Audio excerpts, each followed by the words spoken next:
ఎటు పోతున్నావు? తెల్లారిందా ఇక తిరగటానికి? వచ్చేటప్పుడు కూరగాయలు తీసుకురా. కూర వండుదామంటే ఇంట్లో ఏం లేవు.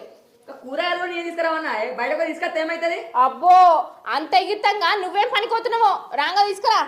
నీకేమన్నా తెలివి ఉందా? మొగుడు ఏదైనా పని మీద బయటకు పోతే ఎటు పోతున్నావు అడగతే. ఆ నువ్వు ఎటు పోతున్నావని నేను అడగలేదు, రాంగా కూరగాయలు తీసుకురా అన్నా.